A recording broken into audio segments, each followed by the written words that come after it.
네, 시청자 여러분 반갑습니다. 2025 대선 전략 정치 본색 진행을 맡은 한지입니다. 자, 오늘은 박관천 민주당 선대위 신속대응 부단장, 정계환 정치평론가 나오셨습니다. 반갑습니다. 안녕하세요. 네. 자, 부단장님 사실 이따가 민주파 출세에도 출연을 하시잖아요. 예. 제 스픽스에서 먼저 이렇게 인사를 좀 드리게 됐어요. 예, 감사합니다. 역시 제가 이걸 딱 보면서 어떤 걸 느꼈냐면 스픽스 한 발 빠르다. 예, 맞습니다. 네, 오늘도 정말, 아마 한 발 빠른 뉴스가 있을 겁니다. 예, 정기환 대표님의 섭외력도 참 대단하다라는 생각도 들고요. 오늘 기대가 정말 큽니다. 자, 일단 본격적으로 주제에 들어가기 전에 예. 속보가 또 떴지 않습니까? 그래서 그 부분부터 짚어보도록 하죠. 자, 김상욱 국민의힘 의원, 이재명 후보가 가장 보수다운 후보다 이렇게 언급을 하면서 지지 선언을 했고요. 국힘은 어쨌든 최종적으로 탈당을 했어요. 예. 이거 이미 예상된 일이기도 합니다만은 시점으로 보면 좀 오래 걸렸다. 이런 그렇죠. 생각도 좀 들어요. 조금 늦었죠. 그렇죠. 타이밍을 재다 예. 왜 이제 나왔을까? 이게 뭐 좀 여러 가지 상황을 고려했고요. 예, 일단 예. 입당하지 않고 이제 무소속으로 지지 선언을 한 상태고 이재명 후보가 지금 이제 보수 후보로 최적합이다라고 하는 이제 예. 표현에 우리가 의미를 좀 둬야 할 것 같습니다. 지금 이제 민주당에는 여러 가지 이제 색깔의 성향들이 존재하는데 예. 그럼 뭐 진보도 있고 중도 보수도 있고 아예 보수 쪽도 있는데 이번에 이제 흑묘 백묘론 뭐 흰 고양이면 검은 고양이면 예. 그리고 김대중 대통령이면 또는 박정희 대통령이면 어떠냐 어쨌든 자신이 그렇죠. 좀 제대로 만들어 가보겠다라고 하는 이제 여러 가지 상황에서 이제 호응하고 조응해 주는 게 이제 첫 번째이고요. 네네. 국힘이 실제로 이제 보수 정당으로서 이제 면모를 잃어버렸다라고 하는 것은 이제 김상욱 의원을 통해서 예. 지지 선언이라는 형태로 이제 나온 것인데요. 정치적으로는 어느 시점에 입당하는 것이 좋으냐, 무소속으로 가는 게 좋으냐 하는 것은 아마 개인의 판단 문제일 테고 네네.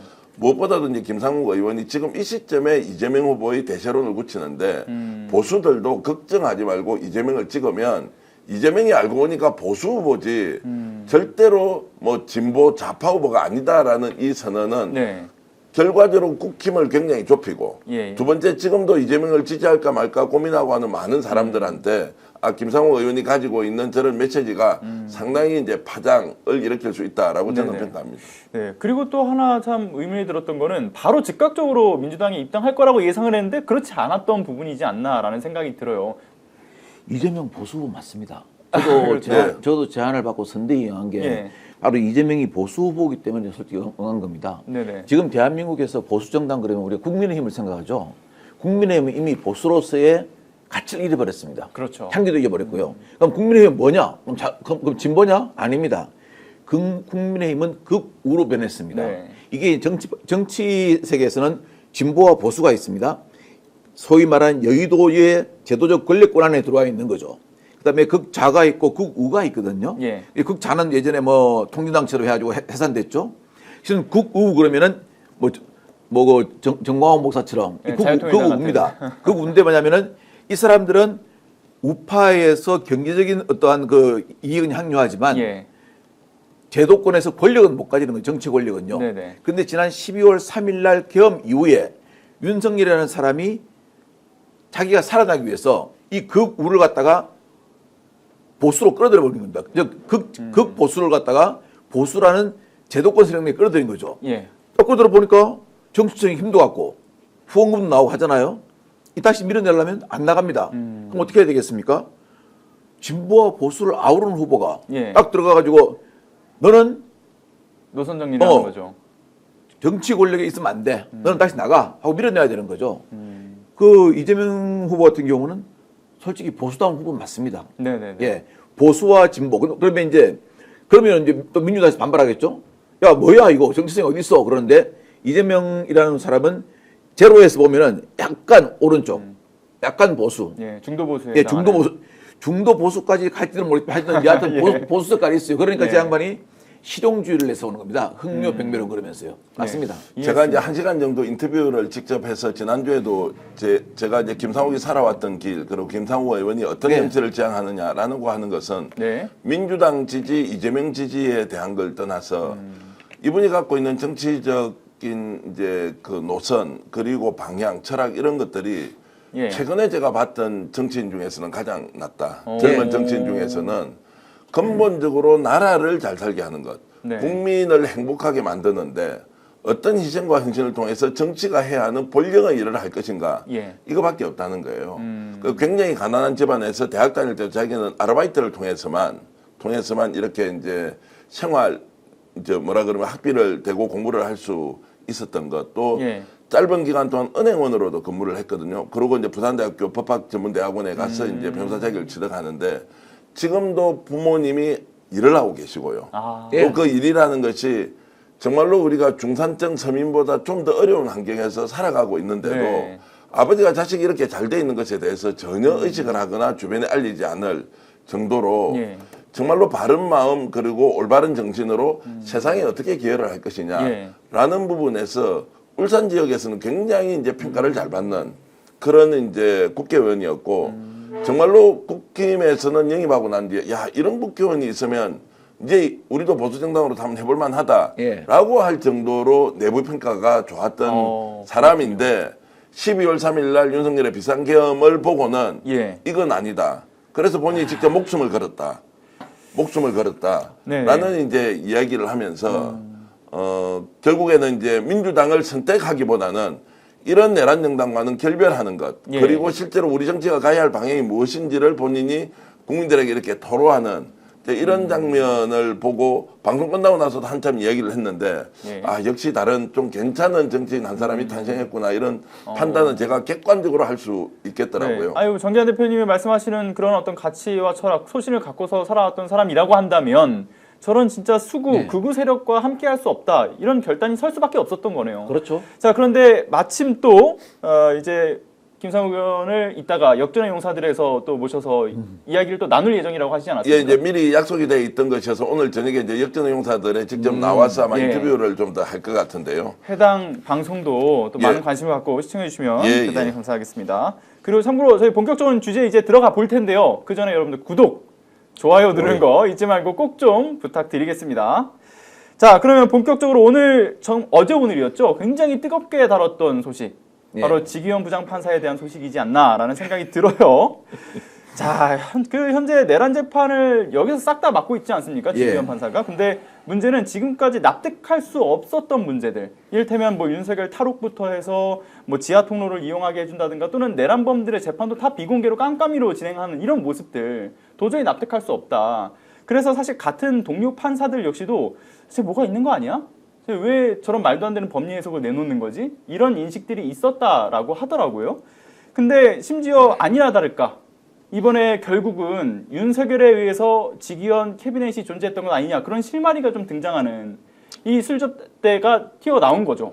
자, 이제 일단 팩트 체크부터 하겠습니다. 취재를 따로 하시고 저도 취재를 하니까 취재 안 했어요. 아니 그러니까 뭐 제가 이제 취재라고 너무 잘 알려진 사실인가요? 잘 알고 계시기 때문에 예. 자 지금까지 언론에 나왔던 내용만 예. 먼저 얘기를 하겠습니다. 몇 차례 술자리에 갔다 1인당 100만, 200만이다. 한 3명 가면 한 500만 원 나온다. 예. 그리고 이제 뭐 템프로가 있는데 여기는 0.5라고 하는 뭐 예. 그래도 최고급 룸사롱에 예약제로만 운영하는 데 갔다. 술값은 누가 냈느냐. 아마도 이제 뭐 사건과 관련된 누군가가 냈을 것이다. 중요한 거는 지기현 판사 지가 안 냈을 그쵸.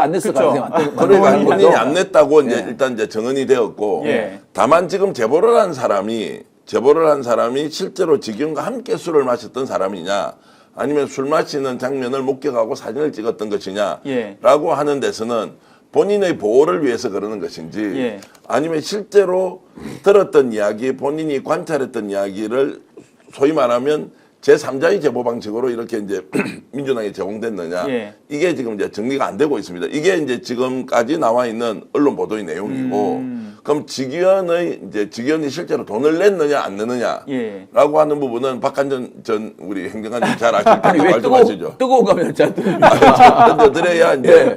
그래서 지금 이제 이 단서를 그런데요. 가지고. 저는 예. 정말 예. 만일에 네네. 이런 경우는 없겠죠. 저는 이건 가정입니다. 네. 만일의 경우에 이 술 접대라는 이 향 접대가 예. 예.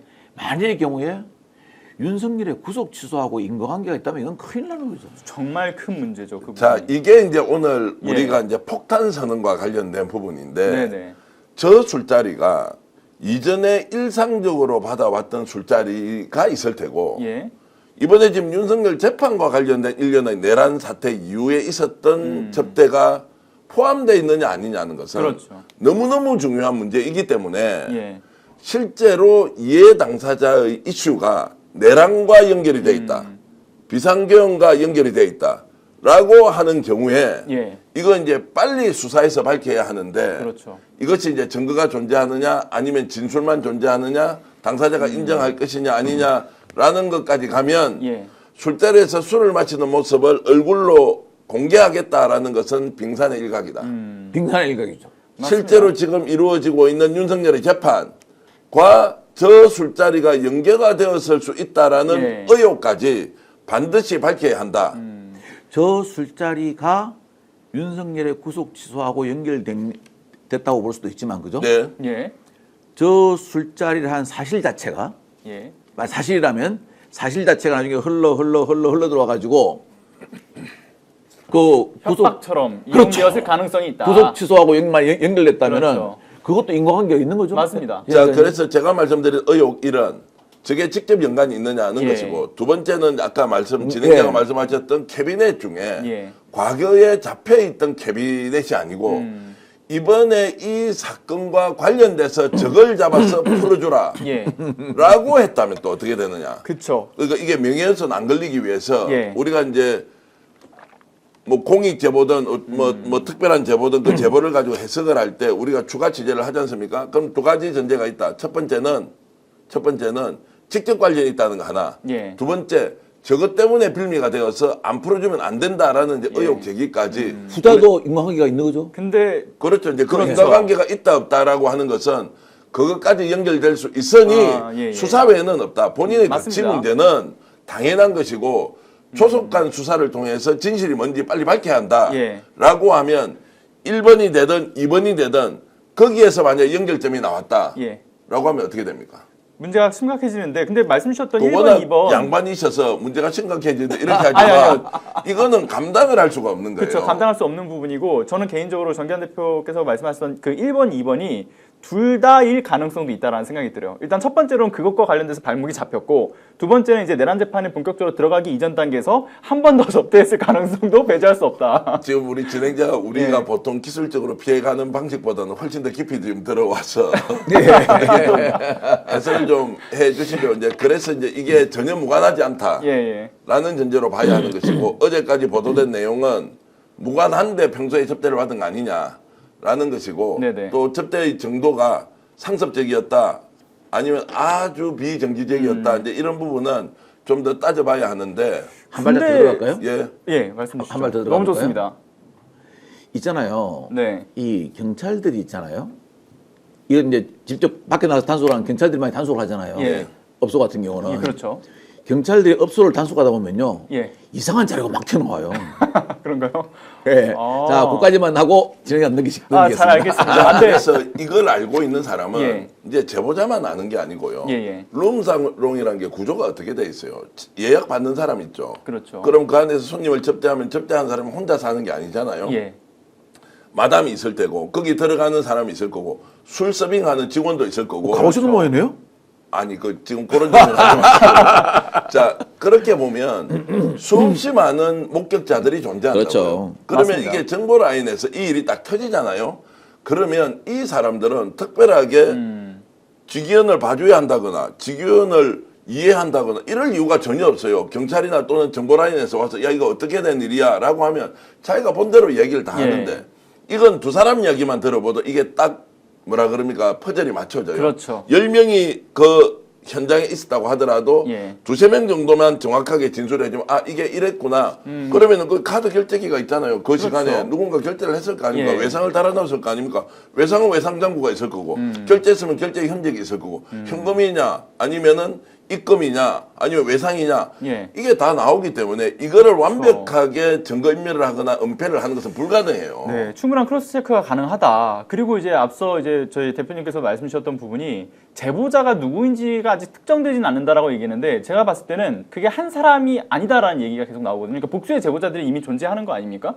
특히나 이제 저희 부단장께서 말씀 주셨던 부분 중에 하나가 경찰이 이렇게 단속되다 보면 여러 자료들이 나온다고 하는데 심지어 예전에 기관에서 몸담았던 사람이 이 관련된 취재에 힘을 실었다라는 이 얘기도 나왔었고요. 그리고 또 한 측면에서는 이걸 제보했던 사람이 지금 이번에 당에다 제보한 사람 말고 한 2, 3개월 전에 이미 기자들한테 슬쩍 흘렸던 제보자가 한 명 더 있더라고요.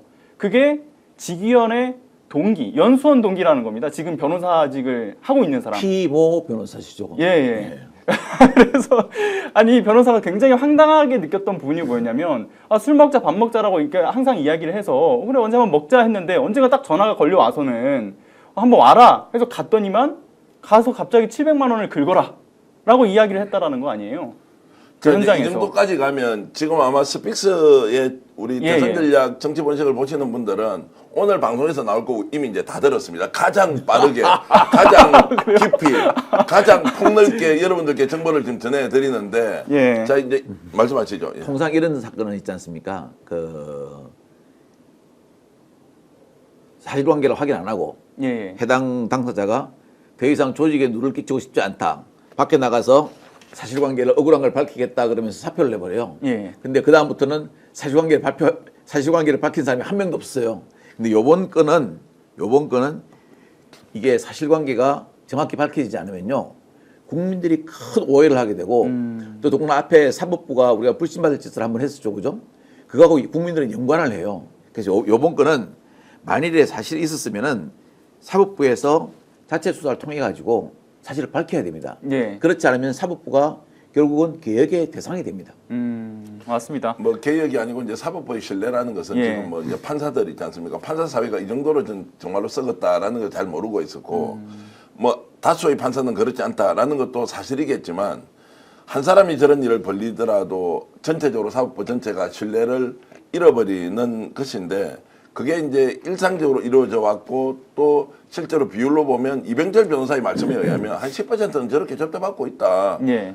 접대받고 있다. 그게 뭐 특별한 일도 아닌데 왜 놀랐느냐 뭐 이렇게 반응을 해서 제가 더 사실 좀 그 충격을 받았는데 지금 직위원 판사는 빨리 사실관계에 대해서 확인을 본인이 하고 여기에 대해서 사표를 내야 되는 거고요. 예, 그렇죠. 두 번째 직무배제돼야 스스로 수사를 받겠다고 선언을 해야 최소한 남아있는 사법부에 대한 신뢰라도 유지할 수 있다. 그렇죠. 그런데 제가 지금 우려하는 거는 직위원이 예. 이 문제가 터졌는데도 가타부타 말이 없습니다. 네. 그러면 이제 어떤 생각을 하고 있을까? 지금 자리를 지키고 있는 것이 이 사건 해결에 도움이 되느냐? 아니면 지금 만약 버리는 순간 그렇죠. 어떠한 방어벽도 존재하지 않기 때문에 예. 내가 완전히 정말로 완전히 모든 것을 잃을 수도 있다라는 이제 생각을 갖고 계속 고민을 할 거예요. 예. 그런데 이제 더 문제는 이게 대선까지 가면 지금 이제 오늘 19일 남았지 않습니까? 그렇죠. 대선의 악재 중에 이거보다 더 큰 악재가 있느냐. 윤석열 봐주기 재판을 하고 있는데 예. 그것도 너무 뻔히 드러났는데 대법원장이 자 직위원이 하고 있는 대등재판부를 판사 2명을 대등재판부에 비슷한 동급의 멤버들이 이제 그 직위원과 두 사람이 있는데 예. 이 두 사람이 오히려 연수원 선배여서 대등재판부의 원래 목적이 뭡니까? 합의부의 정신을 살려서 일방적으로 그렇죠. 하지 말라고 해놨는데 이 두 사람을 지난 2월에 인사조치를 하면서 신입은 아니지만 경력이 매우 적은 판사 두 사람을 임명을 한 거예요. 그러면은 재판장이 모든 권한을 져버립니다. 재판장이 모든 권한을 행사할 수 있도록 만들었다. 그러면 그렇게 만들었던 것이 자 조희대 대법원장으로 이어진다면 직위원이 윤석열을 살려주는데 대등재판부의 판사 두 사람을 배석 판사를 바꿔서 편리하게 재판하고 판단하고 하도록 하겠다면 조희대도 직위원과 연관이 있는데 직위원은 알고 보니까 술접대를 받았는데 그 술접대가 캐비넷이 되어서 악용이 되었건 이 사건과 직접 연관까지 있어서 술접대를 받았건 예.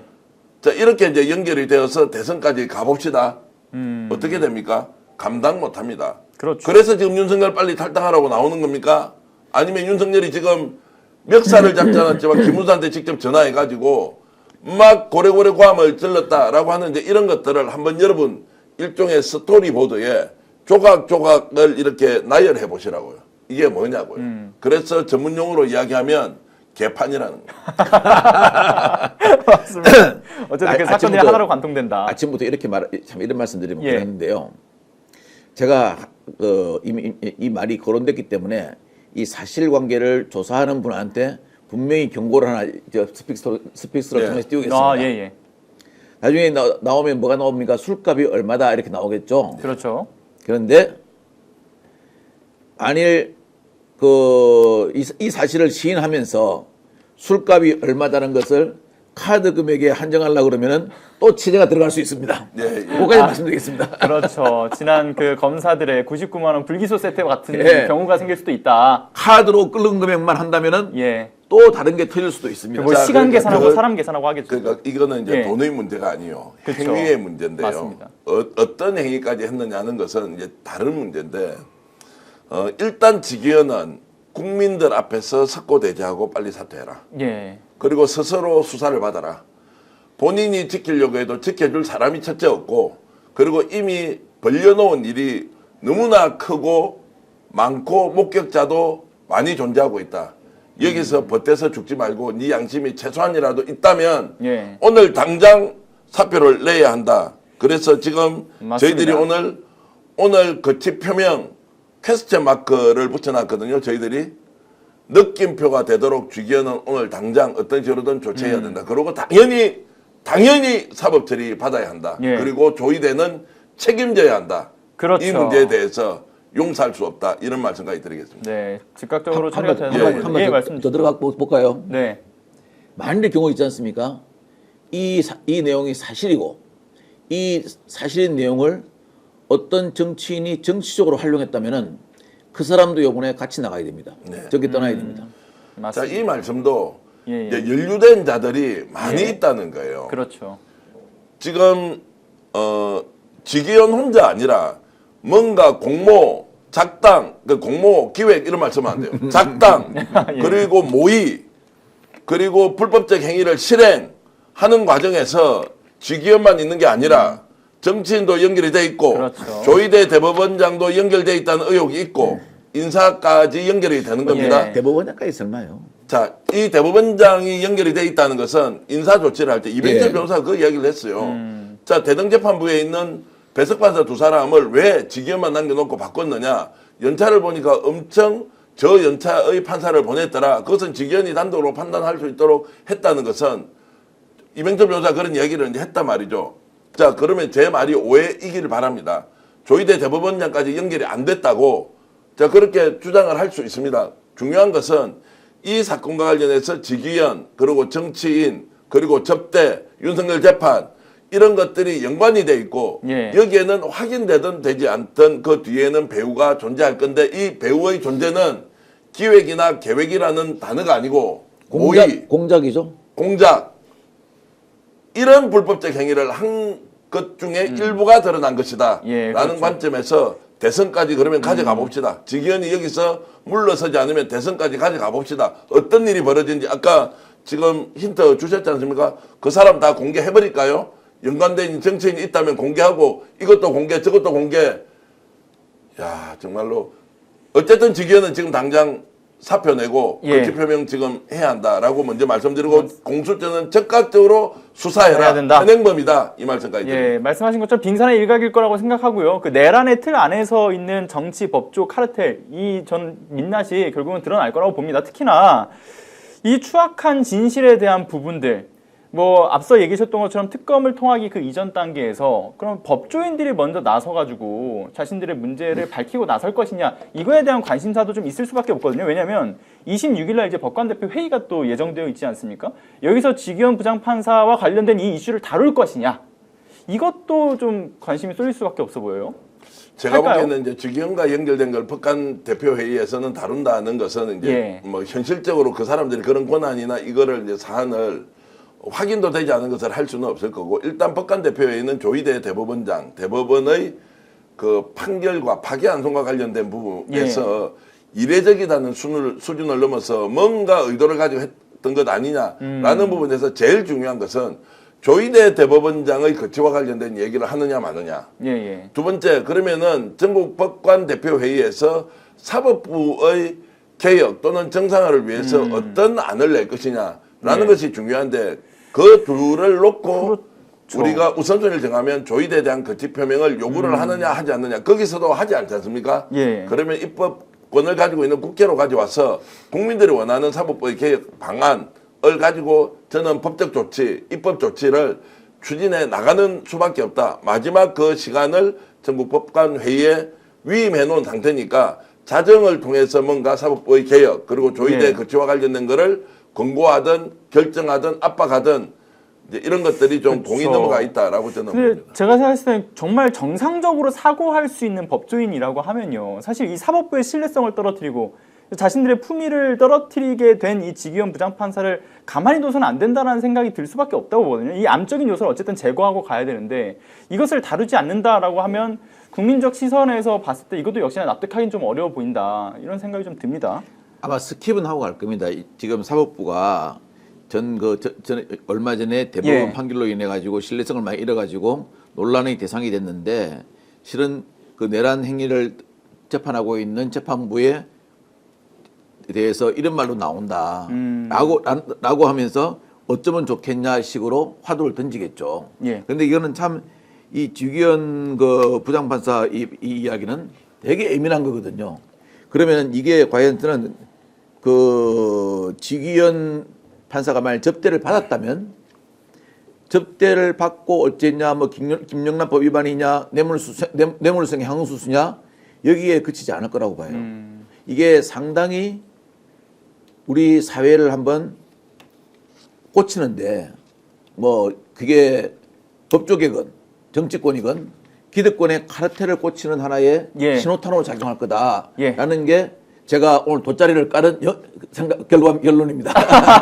아 오늘 도사님으로 함께 하시는 겁니까? 그러니까 터져 나올 게 굉장히 많다는 거고요. 네. 저게 직연 사건 하나가 룸사롱에서 누군가로부터 수백만 원 접대를 받았다는 것이 아니라 이번 재판과 연관성도 있고 또 정치인도 개입되어 있는 것 같고 그것뿐만이 아니라 평소에 해왔던 여러 가지 행실이나 예. 또 확보되어 있는 증거나 정보들을 종합해 봤을 때 아 이게 이제 사법개혁에 신호탄 역할을 할 것이고 제가 어제 이제 다른 그 판사 출신 변호사한테 얘기를 들어보니 실제로 이런 것들이 만연하다는 소문만 들었지 자기들도 이게 맞다 아니다라고 하는 것에 대해서 이 정도 적나라하게 본 적은 없다는 거예요. 근데 이병철 변호사님은 워낙 이제 소위 말하는 엘리트 판사들 출신들을 많이 만나서 그러는데 아 일상적이다라고 저와 인터뷰할 때는 얘기를 하시던데 예. 제가 어제 이제 법조인한테 들었던 이야기는 이 정도로 심각한 수준으로 도덕적 해이 그리고 불법적 행위에 지금 현재 판사들이 나서고 있다. 그래서 재판 거래까지 가능하다라는 것은 본인들도 매우 충격적이다. 지금 이 사건은. 그런데 이 시점에서 한마디 해야 돼요. 예. 우리나라는 이런 의혹을 받는 판사보다 솔직히 문영배 소장처럼 예. 그런 판사가 더 많습니다. 아, 훨씬 월등히 많죠. 월등히 그거, 많고. 그거 맞습니다. 왜냐면 이 법관들 있지 않습니까? 자존심이 대단해요. 예. 예.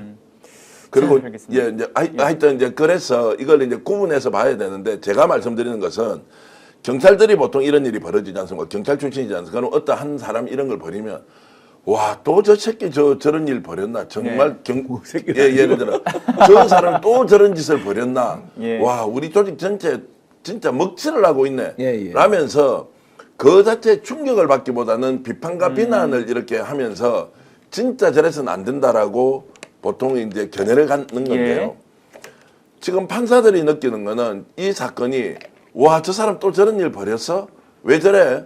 당장 사법 처리해야지 라고 하는 수준이 아니고 정말로 이런 일이 벌어졌다는 거야? 라는 절대 다수의 판사들이 있다는 거예요. 그렇죠. 예. 그러니까 이런 일은 소위 말하는 사법부에서 판사의 세계에서 일어난다고 하는 것은 보통 고위직 행정공무원들이 접대받았다.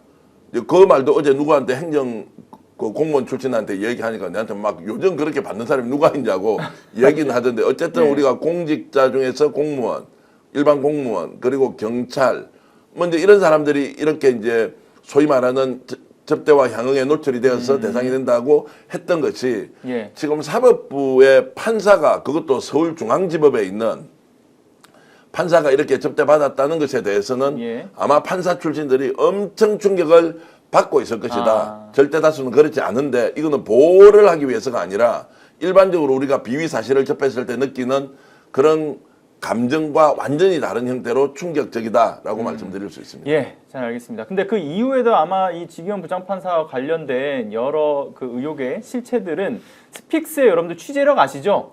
단독 보도로 앞으로도 계속될 예정이니까 지금 이 순간 구독 누르는 거 잊지 말고 좋아요도 부탁드립니다. 약 한 16,000여 분 정도가 17,000분이네요 벌써. 17,000분이 와 계신데 좋아요가 4,400명이면 문제입니다. 우리가 안 돼요. 인기가 없다는 겁니다. 제가 지금 행정관님하고 다른 하나를 더 단독으로 때려야 돼요? 단독으로 때리는 것도 중요한데 여러분 좀 좋아요 네. 좀 많이 눌러 주십시오. 좋아요는 방송 진행 눌러주셔야 합니다. 잘한다고 평가하시는 분이 굉장히 많은데 네. 한진 소장에 대해서 방송 진행 근데 오늘 잘하시네요. 출연자가 별로입니다. 출연자의 정보력이 약한지 좋아요가 많이 안 올라옵니다. 아유 무슨 말씀이십니까? 좋아요 여러분들 눌러주셔야 단독 보도도 이렇게 좀 나오고 하는 거 아니겠습니까? 여러분들이 적극적으로 끌어내 주십시오. 와 근데 우리 독자들이 대단하신 게요. 지금 예. 남아 있고 우리가 말을 못하는 부분까지 다 긁어주고 계시죠. 아니 지금 올리는데 이건 예. 차마 표현을 할 수가 없어요. 예. 야, 그 어제 이병철 변호사가 이런 이야기를 했단 말이죠. 아니 술만 그러면은 접대받고 가면 그러면 그게 단주랍니까? 또 있죠 이런 이야기. 그렇죠. 그런 얘기도 또 나왔었죠. 있죠 이렇게 이야기를 하는데 그게 뭡니까? 네. 아니 그걸 지금 세상 물정 모르고 질문하느냐고. 그래서 제가 말씀드렸잖아요. 나중에 사실관계를 확인했을 때 예. 카드 끄는 것만 가지고 술값을 퉁치려면은 제가 다시 또 추가 취재를 해가지고 밝히겠다고. 자, 그것은 좋습니다. 지금 네. 어쨌든 이 사건과 관련이 있든 없든 예. 현금으로 뭔가 지불을 해서 2차에 갇힐 수도 있다. 예. 라는 것까지 이제 얘기가 나오는데 그거 뭐 특별한 거 아닙니다. 일상적입니다. 그런데 이제 이 부분은 우리도 사실 취재 윤리가 있고 금도가 있고 선이 있지 않습니까? 그 지금 이제 요 정도로 이야기를 예. 하고 이 사건이 미칠 파장은 비단 국민들이 받는 충격뿐만이 아니라 현직에 있는 판사들도 판사한테 직접 듣지는 않았습니다. 판사 출신 변호사한테 들었지만 엄청 충격을 지금 그럼요. 맞습니다. 받고 있을 것이다. 감당을 못할 것이다. 그리고 이것을 말씀 주신 대로 사법개혁의 신호탄으로 예. 서서 국민적 신뢰를 어떻게 회복할 것인지 이제 그 시간이 돌아오고 있습니다. 맞습니다. 사법개혁의 트리거 역대급 핵폭탄 좀 기대가 되고요. 근데 자 다음 내용 좀 빨리 넘어가 봐야 될 것 같아요. 예, 아침부터 이렇게 질문한 이야기하면 안 됩니다. 자 김문수 후보 최근에 그 대구에서 비상기업과 관련된 사과 아닌 사과를 사실 메시지를 던지긴 하지 않았습니까? 근데 이걸 던지고 나서 야 윤석열 경로설 시즌 2가 또 나왔어요. 예. 아니 윤석열이 김문수 후보한테 전화를 해서 고래고래 정말 고함을 치던 것을 그 옆에 있던 그 선대위 관계자들도 다 들었다라는 거 아닙니까? 이거 어떤 내용입니까 도대체? 원래 목소리가 좀 큽니다 이 양반요. 목소리 크기 때문에요. 우리가 핸드폰으로 해도 막 예. 저기서 가지고 뭐 하면은 그 대위를 다 들었지 않습니까? 예, 들을 그렇죠. 정도로 하는데 그거겠죠. 자기는 계엄을 계몽령이라 했지 않습니까? 예. 계엄을 계몽령이라 했는데 실은 김문수 후보의 사과도 있지 않습니까? 어디서 많이 듣던 소리예요. 그렇죠. 이게 윤석열이 그 마지못해가지고 사과할 때 뭐라 그랬습니까? 계엄을 해서 국민에게 불편을 끼쳐드려 죄송하다 그랬거든요. 예, 예. 계엄 자체는 정당하다는 말이에요. 자기 그렇죠. 생각은. 계엄 때문에 잠 못 자고 불편을 끼쳐드려 죄송하다는 말이거든요. 그런 얘기를 했죠. 김문수도 똑같이 했어요. 맞습니다. 계엄으로 인해 가지고 여러 가지 불편을 드려 네, 고통받은 국민들께 고통받은 죄송하다. 국민들께 죄송하다. 네. 이거 진행자님 우리 이거 한 3년 전에 봤던 어떤 장면하고 오버를 안 됩니까? 아 토니가 푸른색 사과를 탁 물고 있잖아요. 맞아요. 이거는- 사과의 진정성이 전혀 없다. 이거는 계엄에 대한 사과가 아니고요. 예. 개사과입니다. 솔직히. 예, 제가 이런 말씀드리면 저도 나중에 뭐 거칠다 명예훼손다 말이 있겠지만 아니 사과를 하려면 있지 않습니까? 예. 사과는 원래 사과를 하는 건 딱 신속성. 그다음에 어떤 부분을 사과한다. 팩트가 있어야 되고 세 번째는 진정성이 있어야 되거든요. 그렇죠. 이 세 개 다 없어요. 네 맞습니다. 그럼 뭡니까? 계엄으로 인해서 국민들에게 고통을 드린 걸 죄송스럽게 생각한다. 그러면서 뭐라 그럽니까? 하지만 계엄은 민주당 때문에 했다. 이렇게 자기 정당성 시키는 거거든요. 네 그렇죠. 그래서 이거는 계엄령이 아니고 계몽령이다 이 말이거든요. 네. 아니어도 전화해서 계몽령 얘기를 또 했다라는 거 아닙니까 윤석열? 예. 근데 보면 예. 이 사람이 요즘 보면요. 진짜 어디 좀 아픈 것 같아요. 이게 지금 이 상황에서 할 수 있는 경로고 할 수 있는 말입니까? 그렇죠. 타이밍적으로 시기적으로 맞지 않는 이야기인데 아직도 정신을 못 차렸다. 근데 중요한 거는요. 우리가 우리가 심적으로 생각을 했을 때는 여전히 그 김문수 후보를 윤석열이 꽉 틀어쥐고 있을 것이다라고 예상을 했던 부분인데 예. 실제적으로 지금 김문수 후보의 캠프의 메시지라든가 일정이라든가 조직을 관리하는 사람들이 다 지난 대선에서 윤석열 캠프에서 한 자리를 했던 사람들이잖아요. 똑같은 직함을 가지고서. 어제 활용정정을 찍었잖아요. 예, 근데 딱 석동연. 맞아요. 석동현 변호사도 불러드리고 예. 그 50년지 이 친구인가요? 그러니까요. 그런데 이런 모습들을 보면서도 예상이 됐던 부분인데 지금 관련된 이 경로, 그러니까 전화를 걸어서 예. 호통을 쳤다라는 거에서 저는 정점을 진짜 찍었다라고 생각을 하거든요. 자, 이제 또 팩트 체크 들어가 보겠습니다. 예? 자, 예. 이제 그저께 대구에서 이제 선거운동을 하고 있는 김문수 후보한테 자, 비상계엄에 대해서 사과를 했다는 것 때문에 전화를 했는데 예. 얼마나 고함 소리가 컸으면 주변 사람이 다 들었다. 그러니까요. 거기에서 본인이 김문수를 호통칠 정도의 자격이 있느냐 없느냐. 자, 이런 것. 자, 고함 소리가 컸다. 왜 이걸 모르고 거기에서 계몽령을 했는데 거기 비상계엄에 사과를 했느냐. 그럴 수 있어요. 라고 이렇게 이제 했다는 거 아니에요. 그리고 그 시간도 상당히 길었다. 옆에서 다 들었어요. 예. 자, 그러면 여기서부터 이제 보도된 내용은 여기까지 황태순 TV에서 황태순 평론가가 이 얘기를 했습니다. 이제 여기서부터 이제 따져봅시다. 예. 왜 김문수 옆에 있는 누군가의 김문수 측근 또는 참모가 이 내용을 황태순 평론가에게 연락을 했을까? 어처구니 없어서 이걸 국민들에게 알려야 되겠다. 예. 그러니까 단순히 오늘 완전히 형님 보니까 정말로 기분 나쁘던데 김문수 후보만 안전부절 못하고 있어서 저희들도 정말로 너무나 당혹스러웠습니다. 이 말을 전하겠어요? 아니면 이거 도저히 안 됩니다. 이렇게 이야기하는 거 제가 참을 수 없는데 그 뒤에 뭔가 요구를 했을 수는 없어요. 그러면 이걸 받아들이는 황태순 평론가는 어떻습니까? 이걸 알릴 필요가 있느냐 아니냐. 그렇죠. 의도를 가지고 그 정보가 넘어갔고 그걸 받았던 황태순 평론가는 이것이야말로 대선 개입이다. 김문수 후보를 더 죽이는 것이다. 예. 김문수가 어떤 식으로든 윤석열과 거리를 두면서 지금 그래도 남아있는 조금이라도 힘을 더 집결을 해야 되는데 오히려 윤석열이 끼어들면서 끝장날 수 있겠다라고 하는 판단을 하겠죠. 예. 그래서 그것이 제보가 된 것이다 라고 저는 보고 있습니다. 그래서 그걸 또 공표를 이렇게 하는 것이지 않습니까? 네. 그러면 여기에서 하나 더 나가겠습니다. 한덕수 후보가 11일까지 후보 등록을 하지 않을 수 있다. 단일화가 되지 않으면 저 대선 후보 등록 안 하겠습니다. 이런 말을 했거든요. 그 보도가 그랬죠. 됐죠. 예. 이것도 또 팩트 체크 한번 해보겠습니다.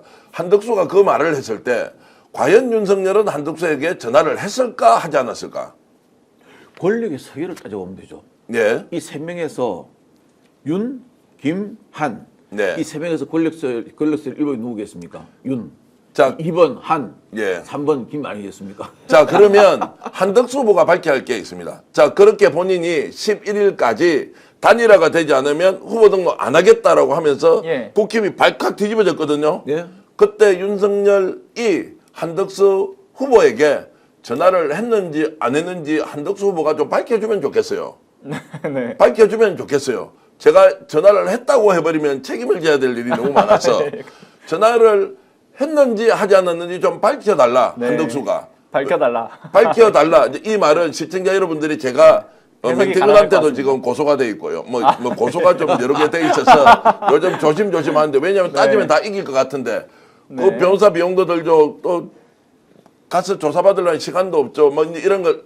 자, 그래서 한덕수는 윤석열로부터 전화를 받았는지 받지 않았는지 본인이 후보 등록하지 않을 수 있다라고 했을 때 이것도 예. 한덕수 개인의 후보가, 의사인 건지. 후보가 밝혀주면 좋겠다고 내가 밝혀주면 제안하는. 좋겠다. 그럼 시청자 여러분은 왜 정계환이 지금 이 시점에 이렇게 얘기를 하지? 김문수한테 전화해서 저렇게 노발대발했는데 한덕수에게는 전화를 했을까 안 했을까?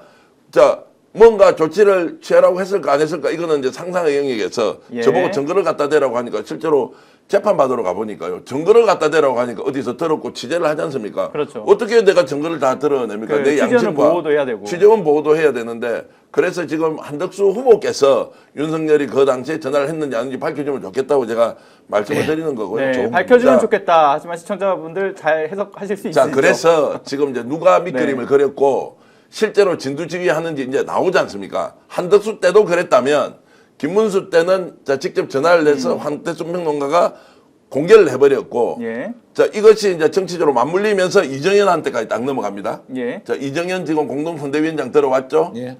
당장 탈당해야 한다라고 지금 목소리를 높이고 있습니다. 예. 자 이래서 가만히 있겠나 윤석열이. 다 본인을 공격하고 떨어져 나가라고 해요. 떨어져 나가는 순간 재판은 어떻게 됩니까? 직위원 지금 어떻게 될 것 같아요? 나가 떨어지는 거죠. 나가 떨어지잖아요.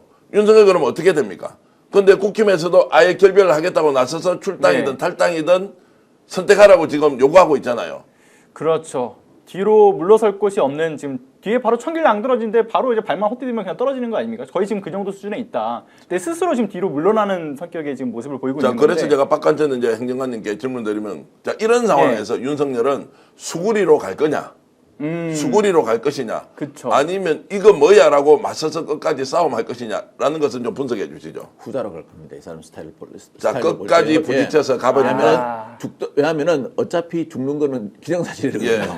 예. 기정사실인데 이걸 갖다가 악소리는 한번 지르고 죽을까? 예. 아니면 그냥 조용히 사라질까? 딱 그 선택만 남았거든요. 예, 예. 근데 한덕수 김문수가 대통령 후보가 된 것은 딱 세 가지입니다. 첫째는 꿋꿋 계엄, 예? 그다음에 성렬 따라잡기, 네. 세 번째는 턱걸이. 예, 예. 이거 딱 세 가지거든요. 요 두 개가 지금 가장 큰 건데 그거를 갖다가 윤이 모를까요? 알죠. 그러면은 어차피 소위 말하는 대선에서 진다 하더라도 정치적인 권력을 논하지는 않을 겁니다. 정치적인 권력의 테두리 서클에서 벗어나는 순간 본인과 본인 와이프는 예.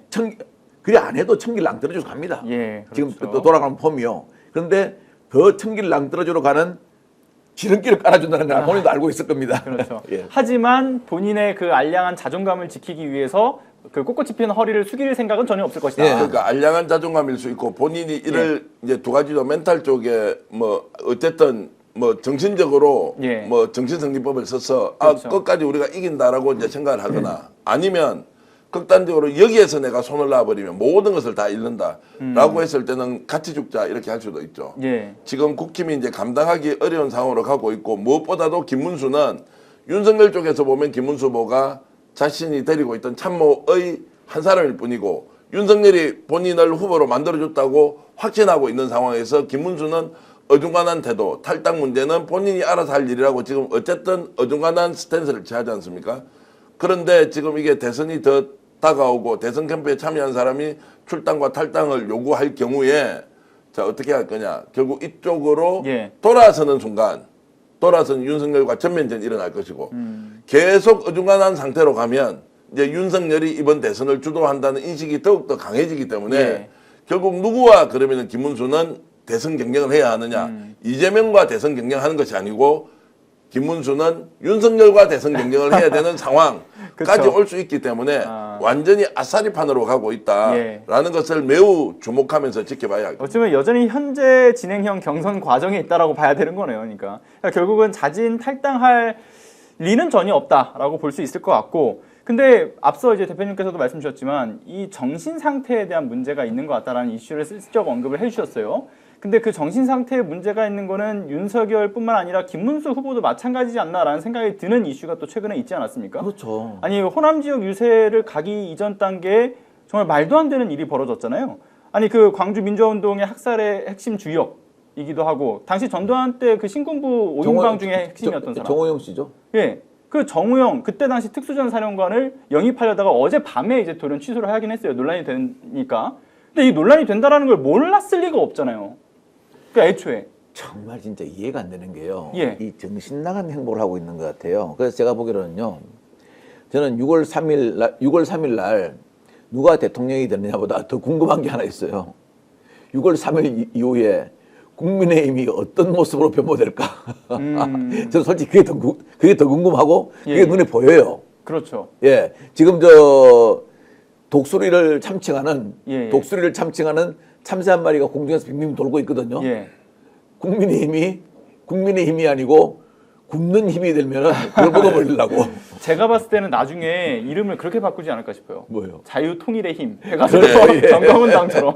그 중요한 지적이신데 지금 이제 대선 이후에 이미 네. 못 이긴다는 전제로 보면 석동현 변호사가 들어왔다. 정호영 같은 이제 사실 학살의 원흉을 예. 영입하려고 했다라고 하면 극우 정당으로 가면 국민의힘이 지금 현재 가지고 있는 자산이 얼마입니까? 자, 2천억이다, 3천억. 사실 그러니까요. 건물만 하더라도 예. 주요 도시에 지금 다 당사는 다 국민의힘 거거든요. 예, 그렇죠. 자, 그런 걸로 봤을 때 그 자산이 엄청나게 많은데 이걸 누가 먹지? 그럼 당 대표가 관리하지 않습니까? 돈을 빼먹는다는 의미가 아니라 그 자산을 가지고 있음으로써 그렇죠. 자연스럽게 예. 돈이 이제 흘러나오고 그것은 정치자금법에 의해서 쓸 수 있는 것과 쓸 수 없는 것이 있는데 그러면 당을 장악한다면 굳이 국회의원 수가 많을 필요가 있습니까? 국회의원 수가 많으면 오히려 더 골치 아프지. 예, 그렇죠. 확실하게 그 당만 내가 딱 가지고 있으면 되는데 자산이 수천억 대야. 그러면 대선이 끝이 나고 나서 더 독하고 센 사람들, 광주 폄하하고 예. 역사 왜곡하고 그리고 더욱더 군사정권이나 이런 소위 말하는 쿠데타에 동조했던 사람들이 모여서 가면 국민들이 끼야만 할 거 아니에요. 와, 그렇죠. 저거 아니야. 그런데 물질적 이익을 보면 어디예요? 자, 저걸 가지고 있으면 훨씬 더 이익이 될 거라고 생각할 것이니 저는 충분히 이런 식으로 가더라도 우리의 퇴로는 열린다. 그 과정에서 정호영도 넣자, 어디도 넣자, 이제 이렇게 했을 건데 참 정호영이 언제적 정호영입니까? 대구에서 이 사람을 영입하려고 했던 시도 자체가 누군가의 아이디어에서 왔을 거고 그거를 보고받았겠죠. 그런데 결과적으로 받지 않았지만 이런 정도의 DNA를 가지고 지금 선거운동을 하고 있으면 선거가 대패로 결론이 예. 나는 것은 물론이고 그 뒤에 당을 누가 먹을 것인가의 문제로 갔을 때는 예. 또 한 번 더 시즌2의 개싸움판이 벌어지겠구나 이런 생각을 합니다. 아, 그렇군요. 이런 상황이다 보니까 심지어 자당의 의원이었고 대구시장까지 했던 그 자연인이 된 홍준표 씨가 최근에 뭐 정남이가 떨어졌다 이런 네. 얘기도 하고 있는 거지 않겠습니까? 지금 뭐 고쳐 쓸 수도 없는 비열한 정당이라고까지 표현을 한 것으로 그렇습니다. 알고 예. 있어요. 제가 봐도 고쳤을 수 없을 것 같아요. 예. 홍준표 그 후보가 그거 보면요, 참 정무적인 감각이 뛰어난 사람이에요. 왜냐하면은 배가 침몰하는 걸 아니까 예. 먼저 뛰어내리면 세월호 선장이 되잖아요. 네. 나는 언제 뛰어내려야 타이타닉 선장이 될 거다 생각하다가 기가 막히게 타이밍을 잡으신 것 같아요. 그렇죠. 예. 맞습니다. 자, 그럼 일단 요즘에 요 정도 하고요. 저희 또 여론조사 관련된 이야기를 예. 오늘 또 해야 될 것 같습니다. 자, 이번에 한겨레가 의뢰한 STI 여론조사 결과가 나왔죠.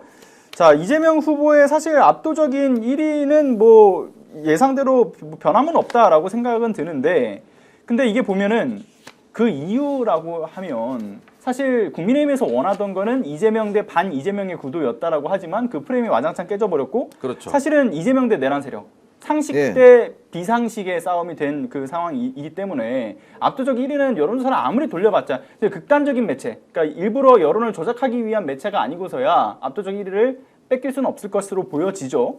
그런데 이번 조사에서 저는 개인적으로 좀 재미난 부분이 있었다라고 한다면 지난 대선에서 그 윤석열을 뽑았던 유권자 중에서 예. 55% 정도만 김문수를 찍고 나머지는 다 이탈을 했다라는 것을 볼 수가 있는 맞습니다. 지표가 나왔잖아요. 예. 반 조금만 김문수한테 들어갔고 그렇죠. 나머지는 다 이탈해버렸죠. 다 이탈을 해버렸어요. 그러니까 이게 보수 코어의 어떤 좌절감에서 비롯된 건지 아니면 그 중도층에서의 이탈로 봐야 되는 건지. 그러니까 그때 당시에 윤석열을 선택했지만 지금 생각해보니까 내가 잘못 선택했어. 이런 판단에 의한 건지. 어떻게 보십니까? 저는 보수코에서 예. 분노라고 봅니다. 제가 그때 윤석열 씨가 그 명태균 게이트 있지 않습니까? 그거 일어나고 난 다음에 대국민 담화를 냈죠. 2시간 동안. 예. 그때 그 저는 이제 학교를 대구에서 나왔거든요. 뭐 그건 다 알기 때문에 대국민 하는 건데 제가 이제 동창이나 누구한테 다 전화를 돌려봤어요. 전화를 돌려보니까 대구 민심 자체가 분노를 하고 있더라고요. 그래도 마지막에 그래도 좀 국민의힘이니까 우리가 민주당은 못 찍어. 그래서 예. 찍어줬거든요. 찍어줬는데 저렇게 엉망을 해버리니까 대구 지역 정서가 국민들이 우리를 무시한다. 우리를 무시한다. 쉬운 말로 너는 지금 그 말 아니냐. 네가 아무리 엉망을 찍어도 우리는 갈 곳이 없으니까 예. TK 지역은 갈 곳이 없으니까 나한테 오겠지 하는 거 아니냐. 예. 근데 요번에 맛을 한번 보여줘야 되겠다. 그런 식으로 나오더라고요. 근데 그렇게 되면 어떡하냐면은 1차적으로는 저는 투표율이 떨어질 거라고 봅니다. 아. 그리고 2차적으로는 아마 이번 대선에서 민주당이 TK 지역에서 예. 역대급 지지율을 기록할 겁니다. 아, 그렇군요. 왜냐하면 민주당이 여태까지 TK 지역에서 23%, 22%를 넘은 적이 거의 없어요. 예. 근데 저는 이 앞자리 숫자가 바뀔 것 같아요. 근데 그럴 수 있다. 근데 보면은 과거에도 그런 사례가 있었잖아요. 그 왜냐면- 호남 지역에서 보면 예. 국민의당이 압도적인 어떤 의석을 가져갔던 그 그렇죠. 당시의 모습. 얼마 전에 그 대구 갔다 오신 다음에 민주당에 대한 지지율은 그 26점 몇 프로 나왔어요. 예. 그런데 후보에 대한 지지율은 앞자리 숫자가 3으로 바뀌었어요. 이거는 뭐냐면요. 분노한 TK 지역 유권자의 민심을 보여주는 겁니다. 예. 자, 뭐 행정관님 죄송한데 저하고 가깝게 지내니까 예. 그냥 말씀드리면 지금 뭐 그 정도 내용 국민들도 다 알고 있으니까 예. 2가 3으로 바뀔 것이다. 앞자리가 이제 이런 것들은 지금 뭐 다수 국민들은 그렇게 죄송합니다. 아닙니다. 제가 그래서 조금 더 구체적으로 네. 들어가서 네. 말씀드리면 30% 득표율인데 30% 초반대 득표율일 거냐, 예. 30대 후반 뭐 득표율이냐. 이제 지금 현재 분위기로 보면은 30대 후반을 후반으로 갑니다. 예, 네네. 넘어갈 수도 있다. 이제 이렇게 나오는데요. 저는 지금 이제 김문수 그리고 이재명 후보에 대한 지지율이 김문수 자 이재명 후보는 50%를 놓고 약간 위아래로 예. 오가고요. 예. 김문수 후보의 지지율은 30%를 놓고 밑으로 갔다 왔다 하고 30% 훌쩍 뛰어넘어서 30대 후반 나오지 않습니까? 예. 그 자체를 그대로 인정한다는 전제로 말씀을 드리더라도 시간이 갈수록 훨씬 더 격차가 벌어질 벌어질 것이다. 거다. 아무리 봐도 지금 남아있는 19회 동안에 국민의힘이 결집할 수 있는 요소가 구조적으로 나오기가 어렵다. 두 번째는 지금 아직까지 표심을 드러내지 않았다. 또는 표심을 드러냈는데 실제로 투표장까지 가지 않느냐의 이 문제와 관련해서는 압도적으로 민주당을 지지하고 이재명 후보를 지지하는 사람이 투표장으로 갈 것이고 지금 하루하루가 빨리 지나서 사전투표 날만 오라고 기다리는 사람이 그렇죠. 전국에 내가 천몇백만 명은 되는 것 같아요. 사전투표를 보면 깜짝 놀랄 거예요. 그래서 지금 하루라도 빨리 가서 투표를 해야 되겠다는 이 열기가 오히려 고조되는 상황이고 처지지 않는데 자 보수는 그러면 김문수 후보를 지지하는 사람들이 결집 현상이 생기느냐 아니냐 지금도 자중질환에 빠져서 아무것도 할 수 없는 정도 형식적으로 선거운동만 하고 있다. 폄훼하거나 우리가 얕잡아 본다는 의미가 아니라 구도적으로 이재명 후보와 지금 김문수 후보가 경쟁할 수 있는 상황에서 이미 이탈을 해버렸다라고 네. 하면 표 차이가 훨씬 더 많이 날 가능성이 있다라고 또 생각을 합니다. 또 하나 더 오늘도 제가 질문을 드리겠습니다. 김문수 후보는 지금 29일 30일입니다. 29일 날 30일 날 지금 사전투표 하거든요. 자, 국민의힘은 사전투표를 합니까 안 합니까? 민주당은 지금 말 안 해도 지지자들이 사전투표 29일 30일 자 그러면은 목요일 다음 주입니다. 예. 자 금요일. 목요일 금요일 다음 주면 대통령 선거일이에요. 예. 그렇죠. 6월 3일 이전에 그럼요. 자 사전투표를 하는데 국민의힘은 사전투표 할 겁니까 안 할 겁니까? 아무 말을 안 해요. 그렇죠. 왜냐하면 이분은 대선 공약으로 사전투표 없애고 본투표를 이틀을 하자고 했어요. 그러니까요.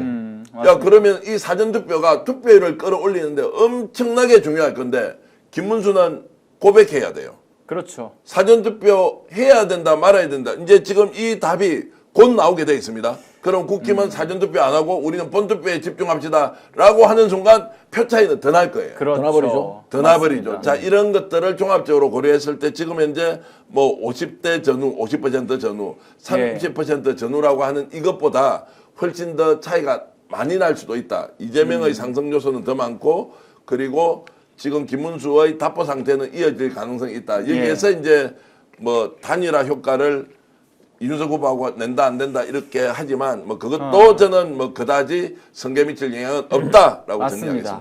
어쨌든 김문수 후보는 답을 해야 될 겁니다. 특히나 그 부정황 씨 있잖아요. 부정황 씨. 네. 네, 황교안 전 대표도 그 사전 투표를 할 건지 말 건지를 얘기해라. 그렇게 계속 푸시를 넣는 것으로 알고 있는데 국민들 역시도 그에 대한 답을 기다리고 있다는 점 말씀드리면서 마지막으로 하나만 더 좀 이야기를 나누고 마칠까 해요. 네. 일단 이재명 후보의 지금 유세가 지금 계속 진행되고 있는 과정에 있는데 이제 호남권이 남아 있는 상황이고 그런데 그 계속된 걱정들이 있잖아요. 이 안전, 그러니까 테러 그렇죠. 위협에 대한 예, 부분들. 그 중에 이제 지지자분들이 꼭 이거는 해줬으면 좋겠다라고 했던 그 방탄에 대한 거. 예. 그 방탄유리 설치하기로 됐죠. 얘기가 나왔거든요. 하기로. 그 얘기가 나왔는데요. 이 연대 있지 않습니까? 예. 연대는 방탄연대를 했습니다. 근데 유리벽을 설치하면은 자칫 그 유리가 상당히 좀 위험하거든요. 깨져서 예. 뭐 할 수 있다. 그런 그래가지고 유권자 국민들한테 피해를 줄 수가 있어요. 예. 그런데 그런 가능성이 있다면요. 아마 이재명 후보가 절대 못하게 할 겁니다. 근데 지금 이야기 들려오는 것으로 보면 주문이 들어갔다라고는 하더라고요. 그래서 방탄 사각을 만들어서 예. 이제 완벽하게 총이 오더라도 예. 이것이 파편이 이제 인명 피해가 되지 않는 거를 예. 찾았고 예, 찾아서. 지금 이제 만들어서 일단 하자라고 이제 그렇게 보도가 됐습니다. 예, 그렇죠. 보도가 됐고 그래서 이제 안전 문제가 훨씬 더 한층 더 강화되고 있구나라는 예. 좀 이런 좀 안도감은 생기고요. 그 외에도 예. 좀 인적으로도 지금 많이 보강이 되어서 많이 지금 보강됐죠. 왜냐하면은 저게 이제 우리가 오피조라 그러거든요. 예. 오브저베이션 포스트라고 해가지고 전방 관측조입니다. 저것도 있고 그다음에 이렇게 안테나 들어간 거 있지 않습니까? 예. 그게 이제 재민건이라 그래가지고 그걸 이제 외부에서 전파를 해가지고 폭약을 설치가 터뜨린 거 있지 않습니까? 그런 걸 막는 거죠. 그래서 저는 그렇게 생각합니다. 지금 상당히 충분히 많이 강화됐고 예. 저렇게 전방 관측조도 있고 다 있거든요. 그렇죠.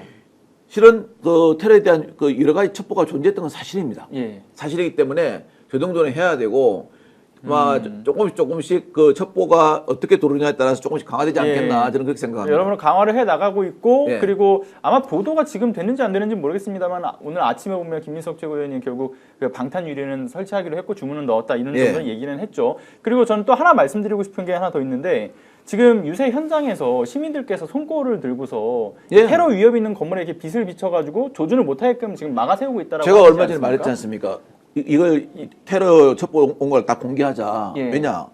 국민이 가장 좋은 경호원들입니다. 옆에 국민들이 그렇죠. 다 옆을 보니까 다 옆에 보고 있으면 알지 않습니까? 옆에는. 그래서 제가 네. 했습니다. 테러 제보 들어온 거는 다 공개를 해버리자. 네. 그래서 국민들이 다 알게 하고 유권자가 알게 해가지고 거기에 모인 군중들이 후보를 경호할 수 있는 그런 체제를 만들자. 자발적으로. 그렇죠. 제가 그렇게 이야기했죠. 네, 맞습니다. 근데 저는 개인적으로 전 그 지지자분들한테 손거울만은 사용하지 않으셨으면 좋겠다라고 오히려 말씀을 드리고 싶은 부분이 있어요. 그러니까 왜냐하면 이 예. 손거울을 비췄을 때 테러를 하려고 하는 저격수를 시야를 확보하지 못하게끔 막을 수도 있지만 사실 그 테러를 맞습니다. 하려는 예. 저격수를 확인하고 있는 그 특공대 저격수까지도 헷갈리게 만들 수 있는 부분이 헷갈리게 할 수 있거든요. 있죠. 그래서 경우의 프로토콜들이 분명히 존재하기 때문에 맞습니다. 예. 당에서도 명확하게 시민들께서 이런 건 하지 않으셔야 된다라고 좀 안내를 해주는 것이 필요하다. 그런 필요하죠. 생각이 좀 듭니다. 참 근데 국민들이 얼마나 걱정이 됐으면 다 손꼽을 그렇죠. 가져와서 우리가 비추자 이제 이렇게 마음이 하는 이해가 것은 돼요. 예, 마음은 충분히 이해가 되고 이거는 이제 당 내에서 빨리 이 문제를 어떻게 예. 좀 이제 다루어 가는 것이 맞는지는 좀 예. 정확하게 그렇죠. 예. 좀 안내를 할 필요가 있다는 생각이 듭니다. 맞습니다. 조금 전에 이병철 변호사가 올린 글 하나, 이병철 변호사님 네네네. 요즘 유명하지 않습니까? 저희들이 이병철 변호사의 충격 폭로, 접대받은 판사 무조건 2차, 지기현, 뭐 가능성 뭐 이제 이렇게 하셨는데 예. 조금 전에 이렇게 저한테 글을 보내주셨네요. 예. 자, 이게 뭐 조회수가 지금 엄청나게 많은 모양입니다. 조회수가 아마 한 20만 회 가까이 되는 모양인데 야. 요렇게 발언하신 내용이. 예. 근데 지금 그 스픽스에도 지금 올라와 있는 예, 내용이잖아요. 그렇겠는데 네. 이제 판사들 늘 그런데 뭐 새삼스럽게 접대받는 판사 모두 2차 간다. 악당 예. 지기위원이 사법부를 박살내는구나. 예. 이렇게 지금 아우, 속 이병철 시원하게 변호사님이 긁어주셨네요. 예. 자, 근데 악당 여기서- 지기현이 사법부를 박살내는구나 이렇게 맞습니다. 긁어주셨습니다. 근데 여기서 핵심은 접대받은 판사들이라는 예. 겁니다. 예. 모든 판사를 얘기하는 게 아니고 그렇죠. 접대받은 판사들은 2차 안 갔겠냐. 요게 핵심 포인트인 거죠. 예, 그렇죠. 2차 간 예. 사람이 많다 이제라는 예. 것이고요. 뭐 2차도 종류가 여러 가지니까 이제 어쨌든 그것까지 깊이 들어가면 위험해집니다. 아니요, 저도 거기까지 얘기할 생각이 왜냐하면 없습니다. 그 판사들한테 또 판결 다 받아야 되기 아, 때문에. 그렇죠. 맞습니다. 그냥 나머지는 여러분들의 자발적인 해석의 영역으로 남겨놓으면서 예. 오늘 방송은 여기서 마칠까 하는데요. 제일 중요한 거 광고 타임입니다. 자, 최대 128만 원 여러분들 놓치지 마시고요. 인터넷 TV 신규 가입 시 48만 원, 휴대폰 구입 시 최대 50만 원, 정수기 렌탈 시 최대 30만 원, 인터넷 가입과 동시에 알뜰폰 또는 휴대폰 새로 장만 없이 현재 쓰고 있는 휴대폰의 통신사만 변경하시면 최대 30만 원의 혜택을 돌려드립니다. 자, 인터넷 성능은 다 거기죠. 그러니까 혜택만 잘 비교해 보시면 됩니다. 자, 인터넷 비교는 23년 동안 60만 명 누적 가입자 983억 그리고 누적 다시 말씀드리겠습니다. 60만 명의 누적 가입자 그리고 983억 원의 누적 현금 사은품 지급 그리고 개인정보 보안도 철저해서 한 건의 보안 사고도 없었습니다. 자, 8억 원 이상의 보험을 가입해서 한 분도 억울한 일 없도록 준비된 인터넷 비교원 인터넷 휴대폰 정수기 비교는 비교원에서 하시면 됩니다. 자, 자세한 내용은 1670-2571로 전화를 하셔서 상담을 받으시거나 네이버에 인터넷 비교원을 검색하셔서 상담 신청을 해주시면 되겠습니다. 많은 이용 부탁드리고요. 자, 2025 대선 전략 정치 본색 오늘은 여기까지 하겠습니다. 박관천 민주당 선대위 신속 대응 부단장 정계한 정치평론가와 함께했습니다. 그리고 잠시만요. 저희 대표님께서 하실 말씀이 마지막으로 남아 아니 있으신 것 없습니다. 같습니다. 너무 진행 잘하셔서 뭐 젊은 참 신인 이제 진행자 한 사람이 태어났구나 이런 생각이 들어서 이 사람이 한진희 소장이 바로 국민의힘을 탈당한 김상호 의원과 비슷하겠구나. 우리 사회에 크게 기여하시기 바라겠습니다. 자, 네. 그리고 구독 좋아요는 늘 이렇게 입에 그렇죠. 달고 있는데 부탁드리겠습니다, 여러분. 네, 감사합니다, 여러분. 다음 방송에 뵙겠습니다. 안녕히 계십시오. 오늘 방송 어떠셨습니까? 마음에 들었다면 구독, 좋아요로 스픽스를 응원해 주십시오. 여러분들의 구독, 좋아요는 가장 큰 힘이 됩니다. 스픽스 구독, 좋아요.